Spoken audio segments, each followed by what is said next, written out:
Hello and welcome to the Farming Today podcast with me, Charlotte Smith. In this episode, cuts to the government's farming budget, but it's not as bad as many feared. More on that later. First, you may have noticed that the golden yellow fields of oilseed rape have turned green, and the crop is well ahead this year thanks to the sunniest spring on record. But this is a nervous time for growers as the delicate pods can shatter in bad weather. So many farmers spray them with a special product to protect them. Ironically, applying it is problematic as it can actually damage some of the crop. Well, Sarah Falkingham has been to see a trial of a way of doing it differently, which could reduce food waste in the field. Do you want to return back and we'll get another set of batteries charged? My name is Andrew Manfield. I farm here on the southern edge of the Yorkshire Wolds at an elevation of about 120 metres. We've grown oilseed crops here for many years, and one of the challenges we've always faced is because of the high wind speeds here, the exposed position, that we can end up with considerable pod shatter when the crop gets close to harvest, when it's ripe and it becomes brittle. So we've always used a pod stick type product to help seal the pods. I mean, obviously we're fortunate that we do have a self-propelled high clearance sprayer, but like everything in agriculture, there are compromises, and one of the compromises we have to make is that we have to run through the crop in order to apply the pod stick product. And although it's designed to be a high clearance machine, these crops are anything up to 7 feet tall, so we still do some damage to the crop.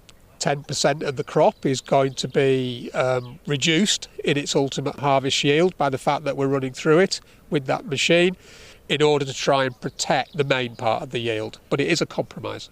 Taking off.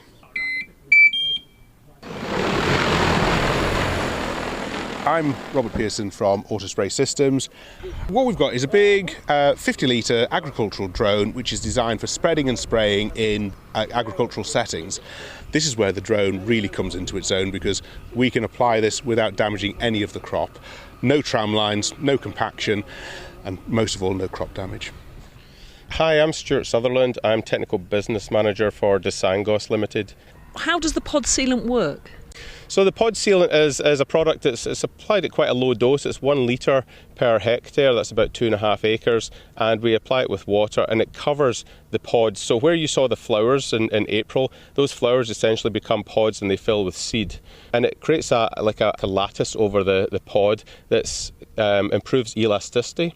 It's like a glue we use. Essentially, it glues the pods together. So the pods has effectively a zip that goes all the way around it, if you like, so it can split. So when you get it drying out too much, and then you get a lot of rain and wind, it can split, and that seed then falls on the ground and we lose yield. So your business here is to see if the drone can spray it efficiently, effectively, and what do you think?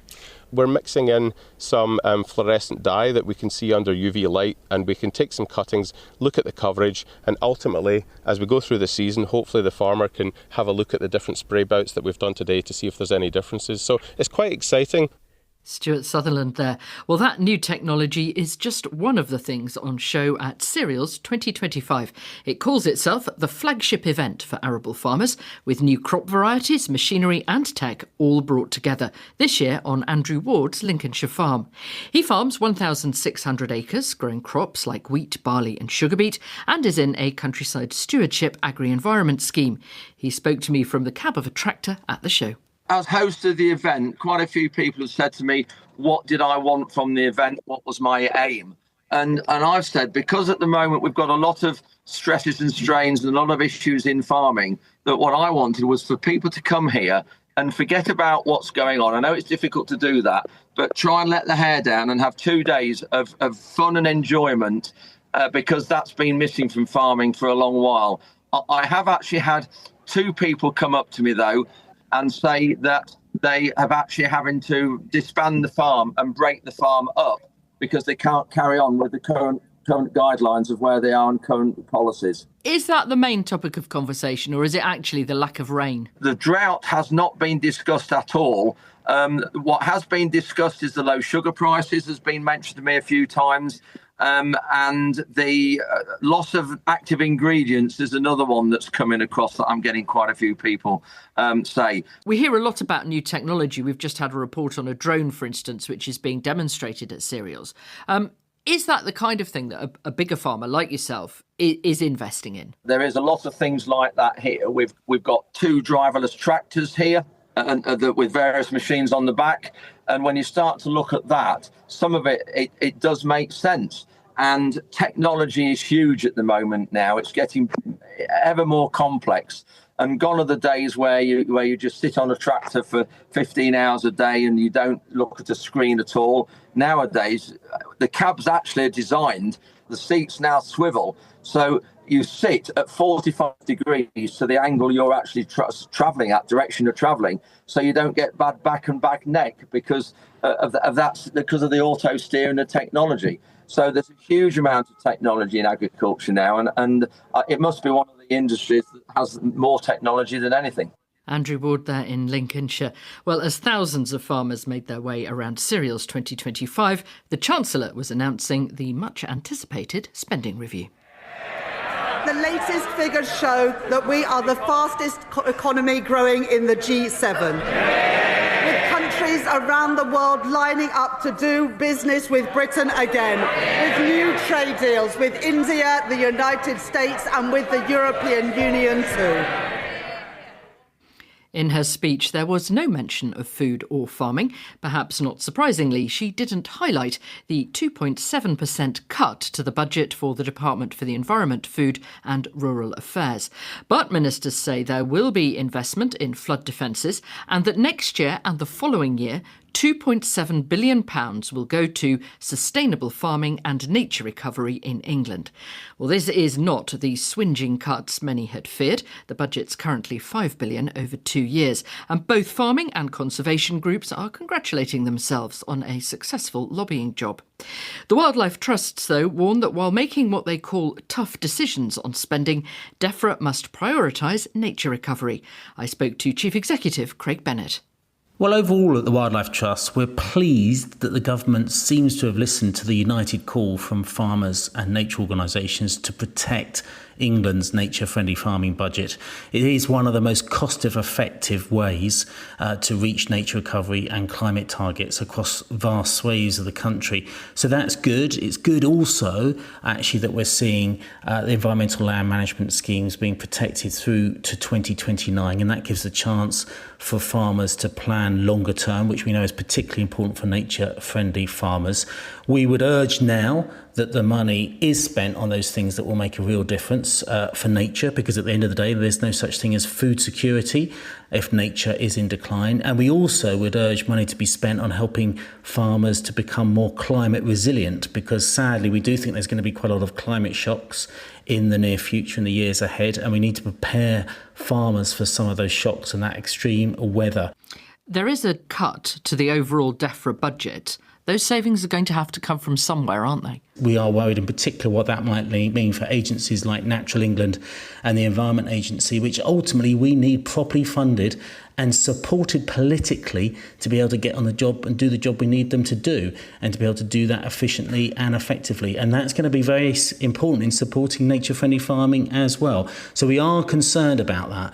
But, I think this is a time now where all of us, farming organisations, nature organisations, the arm's length bodies like Natural England Environment Agency and the politicians, we all need to roll our sleeves up and give that kind of long-term commitment to deliver this transition that we need, that ultimately is going to be good for nature, good for farmers, good for the country as a whole.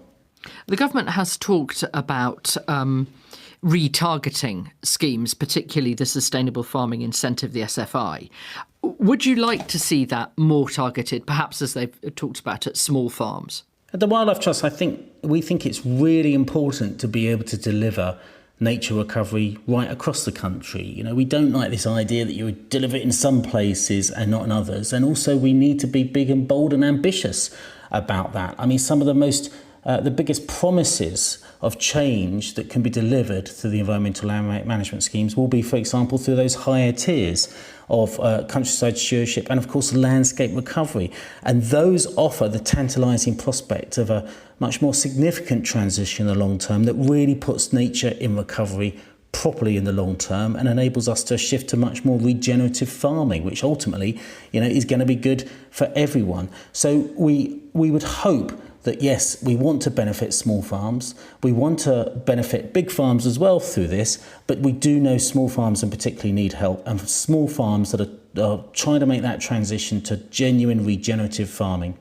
Craig Bennett from the Wildlife Trusts. We did ask to speak to the Defra Secretary, Steve Reed, but he wasn't available. The President of the National Farmers Union, Tom Bradshaw, did have a meeting with him yesterday following the spending review and spoke to me afterwards. Well, clearly it's been quite a difficult comprehensive spending review for Defra with an overall cut. So the fact that they've been able to secure significant funding for the agricultural and environmental budget is welcome. That there is a slight cut to the budget, and that's something we've got to face into. But the real question today is how can the legislated environmental targets be delivered without the level of investment required from the government to enable that wide-scale delivery? And that's the question we need Defra to answer. Although this is significantly better than what you had feared and in some cases expected. Look, it is. I think that Steve Reed has done a good job as Secretary of State to secure that funding. We still need to know a lot of detail about how it's going to be allocated, how widely available will it be to the farming sector with the new Sustainable Farming Incentive Scheme, how much will be going into productivity, which is going to drive the food security element. And so that detail is going to be paramount to really work through and understand what this means for the future of food production, but also environmental delivery. Defra's budget overall does face a cut. You've just met with Steve Reed. Did you get any idea of where that cut will come? Now, we were really focused on how we're going to evolve the SFI scheme, what the future of ELMS is going to be, asking for clarity around that budget as quickly as possible so that we can really move forwards rather than the wider Defra cuts. And so we haven't got that detail at the moment. What is the shape of the new SFI and ELMS more widely? Well, that's what we need to work through with the department because we don't want to have a public battle about this. We want to understand what the allocation looks like. What is the Defra vision for what the new sustainable farming incentive should look like? We want it to be widely available to the farming industry across England, have a very, very broad base to deliver for nature across a wide landscape and not be targeted just into that land use framework. We believe the principle of public money for public goods shouldn't be capped on a business level because there is no limit to the public goods that can be delivered. And this is a payment for public services that farming are providing. Although the argument from the government is that the sustainable farming incentive, which was oversubscribed, could be targeted better at the farmers who need it most, the smaller businesses. I think that's a move away from the principle of public money for public goods. It becomes more of a social payment than necessarily focused on how we deliver those public goods that society doesn't pay for. Now, if that's the vision that Labour have for the sustainable farming incentive and for the wider environmental land management scheme, then we need to know that vision. We need that clarity so then we can work on delivering something that can have the biggest impact for the farming industry. Tom Bradshaw from the National Farmers Union. One other thing to mention this morning, badger culls will continue in 11 areas of England after the chief vet ruled out halting them early. The culls are part of the fight against TB in cattle, and the Labour government has pledged to end them by 2029, the end of this parliament. The 11 areas were eligible to switch from culling to badger vaccination, as they've been going 2 or 3 years. But that's been ruled out, as Chief Vet Christine Middlemiss says it can't be scaled up in time. Well, newly released government figures for last year show a 12% drop in the number of badgers culled and a 24% increase in badger vaccinations compared with 2023. And that's it from us. I'm Charlotte Smith. The producer is Sally Challoner, and Farming Today is a BBC Audio Bristol production.